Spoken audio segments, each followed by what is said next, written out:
Please ऐसी बातें कहना छोड़ दीजिए कि कोर्ट में कुछ नहीं होता, कोर्ट में कोई सुनवाई नहीं होती। ये मत कहिए कि कोर्ट में पतियों की बात नहीं सुनी जाती, पति के परिवार के सदस्यों के बारे में कोई नहीं सुनता।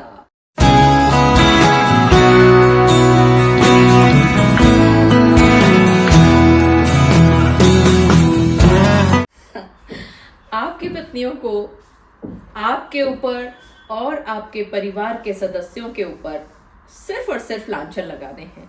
498 का केस दायर करवाना है, चाहे उसके लिए कुछ भी क्यों ना करना पड़े, चाहे उसके लिए कोई बेतुके लांछन ही क्यों ना लगाने पड़े, साधारण आरोप ही क्यों ना लगाने पड़े, चाहे वो इसको साबित कर पाए या ना कर पाए। उनका मकसद तो था आपको परेशान करना। और ऐसा ही एक केस पहुंचता है छत्तीसगढ़ हाई कोर्ट के सामने।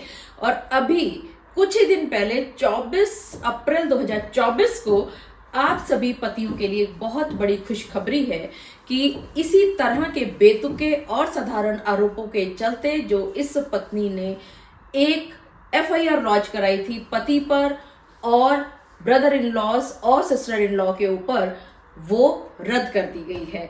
आइए देखते और समझते हैं कि वो क्या था, कैसे हुआ, क्या उतार चढ़ाव आए इस केस में और किस तरह से आप इसका फायदा अपने केस में ले सकते हैं। मैं एडवोकेट मोहिनी मोना आप सभी का पुनः स्वागत करती हूं और आप सभी देख रहे हैं आप सभी का पसंदीदा चैनल मोहिनी मोना एडवोकेट। अगर आपने मेरे इस चैनल को अभी तक सब्सक्राइब ना किया हो या आप मेरे इस चैनल के लिए नए हैं तो इसको जल्दी से जल्दी सब्सक्राइब कर दीजिएगा।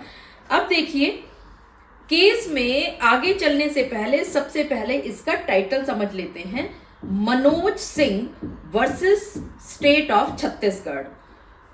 अंडर सेक्शन मतलब एफआईआर किस सेक्शन के अंतर्गत इसमें लगाई गई थी, 498A, 323 और 34 आईपीसी। और इसमें फैसला आया है अभी 24 अप्रैल 2024 को। क्या था ये केस? आइए इस केस में आगे बढ़ने से पहले थोड़ा सा बैकग्राउंड में जाते हैं और समझते हैं कि इस केस में क्या क्या घटनाक्रम घटित होते हैं। 25 अप्रैल 2001 को ये जो अपीलेंट पहुंचा है छत्तीसगढ़ हाईकोर्ट में, इनके बीच में और इनकी पत्नी के बीच में शादी होती है 25 अप्रैल 2001 को हिंदू रीति रिवाज के हिसाब से। कुछ समय के बाद आर्यव्रत और देवव्रत नामक जो बच्चे हैं इनके यहाँ कदम रखते हैं। बहुत ही खुशहाल इनका जीवन चल रहा था, लेकिन न जाने किसकी नजर लगी कि शादी के 16 साल के बाद इनकी पत्नी 4 अगस्त 2017 को एक क्रिमिनल कंप्लेंट दायर करती हैं अपने हस्बैंड, अपने 2 ब्रदर इन लॉज पर और एक सिस्टर इन लॉ के खिलाफ। खैर, पुलिस के द्वारा इंक्वायरी होती है और इंक्वायरी होने के बाद चार्जशीट दायर कर दी जाती है कोर्ट में और कोर्ट में कॉग्निजेंस लेकर के आगे ट्रायल शुरू हो जाता है। लेकिन ये जो अपीलेंट्स हैं, पति, ब्रदर इन लॉज और सिस्टर इन लॉ, ये सभी पहुंचते हैं छत्तीसगढ़ हाई कोर्ट में 482 सीआरपीसी के तहत इस एफआईआर को, सारी की सारी प्रोसीडिंग्स को और फाइनल रिपोर्ट को क्वैश कराने के लिए।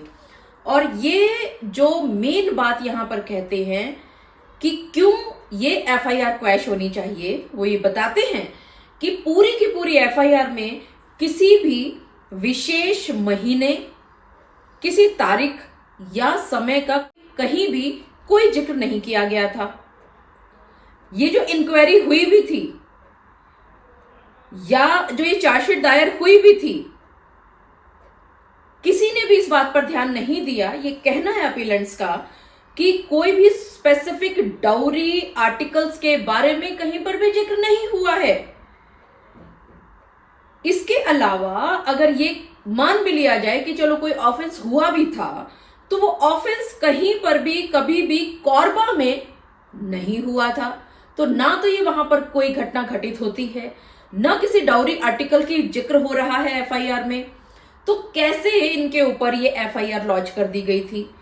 जो भी बेतुके और साधारण जनरल तरीके से जो आरोप लगाए गए थे, तो 498A, 323, 34 के अंतर्गत अपराध नहीं बनता है इन किसी भी अपीलेंट के खिलाफ में, क्योंकि अगर पुलिस कुछ लोगों को आरोपी बना रही है तो वहां पर अपराध का विवरण दिया जाना बहुत जरूरी है। माने कि अपराध के बारे में विस्तार से लिखा हुआ जाना चाहिए कि फला तारीख को इतने बजे ऐसे ऐसे हुआ और इस व्यक्ति ने इस तरह से किया, यानी कि जो अपराधी जिसको आप बना रहे हो वो क्या कर रहा था, यानी कि उसकी क्या भूमिका थी उस अपराध में जिस अपराध की बात ये लड़की कर रही है।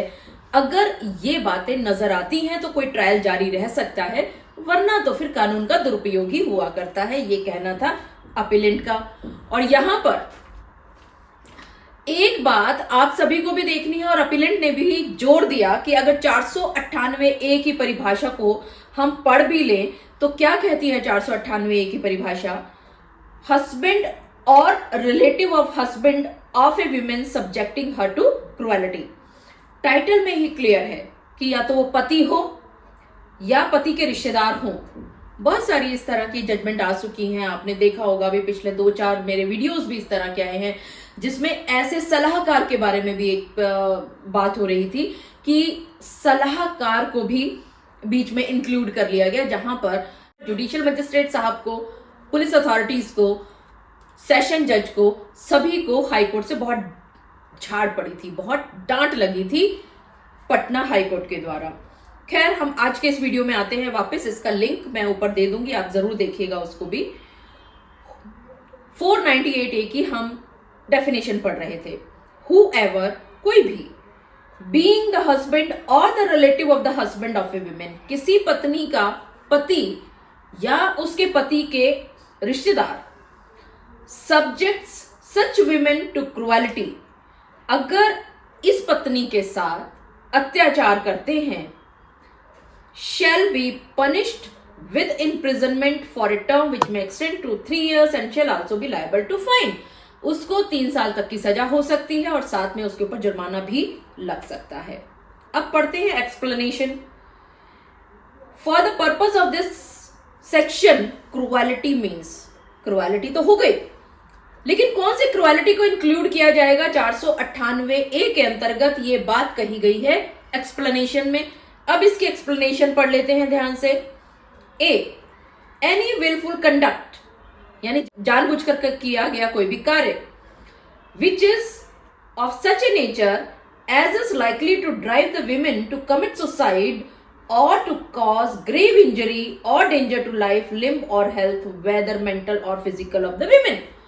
यानी ऐसी किसी महिला के साथ जो जानबूझ करके ऐसा कृत्य किया गया हो किसी पति के द्वारा या पति के अन्य रिश्तेदारों के द्वारा, जिससे कि वो जो बेचारी पत्नी है वो अपने आप को शारीरिक रूप से हानि पहुंचाने के लिए आमादा हो जाए, माने इतना ज्यादा उसके साथ अत्याचार किया गया हो, या वो आत्महत्या करने की तरफ अग्रसर हो जाए, मतलब इतनी बुरी तरह से उसको प्रताड़ित किया गया हो। किसने? उस पत्नी के पति या उस पति के अन्य रिश्तेदारों के द्वारा। इसके साथ साथ बी में क्या पढ़ते हैं हम, एक्सप्लेनेशन बी भी पढ़ लेते हैं। Harassment of the women where such harassment is with a view to causing her or any person related to her to meet any unlawful demand for any property or valuable security or is on an account of failure by her or any person related to her to meet such demand। यानी ऐसा harassment, ऐसा उनके साथ उत्पीड़न किया गया हो इस पत्नी के साथ उसके पति या अन्य रिश्तेदारों के द्वारा, और किस एवज में किया गया हो कि ये पति या अन्य रिश्तेदार उससे दहेज की मांग कर रहे हो और इस पत्नी ने अपनी मजबूरी दिखा दी कि मैं नहीं कर सकती, और उसके बाद उस मांग को पूरा करने के लिए अगर पति और अन्य रिश्तेदार इसके साथ उत्पीड़न कर रहे हैं, क्रूरता कर रहे हैं, तभी वो क्रुएलिटी मानी जाएगी 498A के तहत। ऐसा नहीं है कि किसी भी क्रुएलिटी को आप उठा दो और 498 लगा दो। खैर, इसके बारे में आगे और बात करेंगे।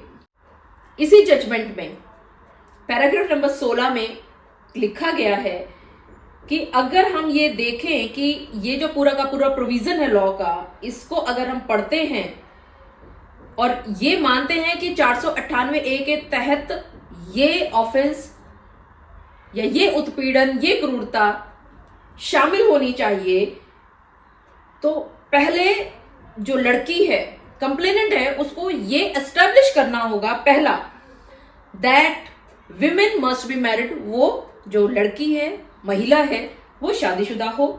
Number 2, she has been subjected to cruelty और हैरेसमेंट। दूसरा, पहला तो वो शादीशुदा हो, दूसरा उसके साथ किसी भी तरह की क्रूरता की गई हो, उसको उत्पीड़ित किया गया हो, उसके साथ उत्पीड़न हुआ हो। एंड तीसरा, मोस्ट इंपॉर्टेंट, सच क्रुएलिटी और harassment must have been shown either by husband of the women or by relative of her husband। वो जो क्रूरता है वो या तो पति के द्वारा की हुई दिखाई जानी चाहिए या उसके रिश्तेदारों के द्वारा की हुई दिखाई जानी चाहिए। खैर, वापस आते हैं जजमेंट में। यहां पर वाइफ का वकील जो है वो ये कहता है कि ये कहना गलत है कि जांच नहीं हुई थी या पूरी जांच नहीं की गई थी। वो कहता है कि पूरी जांच हुई है, पूरी जांच पड़ताल की गई है पुलिस अधिकारियों के द्वारा, और प्राइमा फेसिया जितने भी सबूत यहां पर लगाए गए हैं वो इस चीज को साबित करने में पूरे भरपूर पर्याप्त हैं कि इन पति को और इसके रिश्तेदारों को 498A 323-34 के तहत इनके खिलाफ ट्रायल चलना चाहिए। और साथ ही वो ये कहती है, पत्नी के वकील साहब ये कहते हैं कि क्योंकि रिकॉर्ड पर इतने सारे एविडेंसेस हैं तो न्यायालय का क्षेत्राधिकार बहुत छोटा सा है, वो इसको क्वेश नहीं कर सकते। यहां पर अब हाईकोर्ट देखिएगा, हाईकोर्ट ने दोनों पक्षों को बहुत अच्छी तरह से सुना है, एफआईआर को अच्छी तरह से देखा, चार्जशीट को अच्छी तरह से पढ़ा और बहुत सारे जजमेंट का उन्होंने हवाला दिया, और खासकर उन्होंने पेप्सी फूड लिमिटेड के बारे में जिक्र किया बार बार, और कहा कि जैसे पेप्सी फूड लिमिटेड के केस में ये बात सामने आई थी कि चाहे कोई 482 सीआरपीसी के अंतर्गत पहुंचता है हाईकोर्ट, या चाहे संविधान के आर्टिकल 227 के अंतर्गत पहुंचता हो, क्वैश की जानी चाहिए, रद्द की जानी चाहिए एफआईआर अगर उसमें ऊल जलूल, अगर उसमें बेतुके, अगर उसमें जनरल नेचर के, अगर उसमें साधारण नेचर के कॉमन जनरल एलिगेशंस लगाए गए हैं। तो ऐसी बेतुकी एफआईआर पर ट्रायल चलाने का कोई मकसद ही नहीं होता, कोई मतलब ही नहीं निकलता। ऐसी एफआईआर को फटाफट हाईकोर्ट के द्वारा क्वैश कर दिया जाना चाहिए। और हाईकोर्ट ये भी कहता है आगे कि अगर शिकायत में किसी भी अपीलेंट व्यक्ति के खिलाफ किसी भी तरह का अगर कोई भी मामला नहीं बनता है, यानी कि जो डेफिनेशन मांग रही है, जो डेफिनेशन कहती है कि ये चीजें पूरी होनी चाहिए, अगर वो सारी चीजें पूरी नहीं होती हैं तो ऐसी प्रोसीडिंग्स को रद्द कर दिया जाना चाहिए, वरना अननेसेसरी अपीलेंट्स जो पहुंचे हैं हाई कोर्ट में वो भी, और कोर्ट का टाइम भी बहुत बुरी तरह से जाया होता है। और साथ ही हाईकोर्ट ने कहा, छत्तीसगढ़ हाईकोर्ट ने यह भी कहा कि 498A को स्थापित करने के लिए इस जो ये महिला कंप्लेनेंट है वो जो भी क्रूरता की बातें कर रही हैं या उत्पीड़न की बातें कर रही हैं, वो ऐसा उत्पीड़न या ऐसी क्रूरता होनी चाहिए कि वो उस क्रूरता के चलते मजबूर हो गई हो कि वो खुद को चोट पहुंचा ले या आत्महत्या करने पर आमादा हो जाए, जैसे मैंने शुरुआत में आपको 498 पढ़ते हुए बताया। और ये जो उत्पीड़न है किसी भी तरह से साधारण उत्पीड़न नहीं कि भाई मैंने खाना नहीं दिया तो मेरे पति ने ऐसे मुझे मार दिया, मेरे ये देखिए हाथ पर चोट लगी, ये देखिए मेरे सिर पर चोट लगी, या मैंने उनको फिल्म जाने के लिए कहा। अगर मैं मान लीजिए कोई पत्नी है और वो ये कहती है कि मैंने फिल्म जाने के लिए कहा, मेरे पति ने मना कर दिया, मैंने जब बार बार उससे मांग की तो उसने मुझे जाके एक थप्पड़ मार दिया, तो 498 लगा दी। ऐसा नहीं चलेगा। ये जो उत्पीड़न है, ये जो क्रूरता है, वो दहेज की अवैध मांग को पूरा करने के लिए मजबूरी करती हुई दिखाई जानी चाहिए। बाकी जहां मैंने कहा कि अगर किसी अन्य तरह की क्रूरता है, किसी अन्य तरह का उत्पीड़न है जो 498A के तहत ना आता हो, उसके लिए अलग सेक्शंस हैं। लेकिन या हर एक घटना को, और वो भी जनरल तरह की, बेतुकी और बिना किसी मतलब के जो होते हैं ना अनर्गल बातें लिख करके 498A लगाने की जो हमारी आदतें हैं वो खत्म करनी चाहिए। क्योंकि हर पीड़ा, हर क्रूरता किसी भी तरह से 498A नहीं हुआ करता। क्योंकि यहां पर हाईकोर्ट ने कहा, FIR देखने के बाद चार्जशीट भी पढ़ ली और कहा कि किसी भी घटना में किसी भी तारीख के बारे में नहीं लिखा गया, किसी भी स्थान के बारे में नहीं लिखा गया। सिर्फ और सिर्फ जितने भी आरोप नजर आए हैं पूरी FIR में, पूरी चार्जशीट में, वो सारे के सारे साधारण और बेतुके आरोप थे।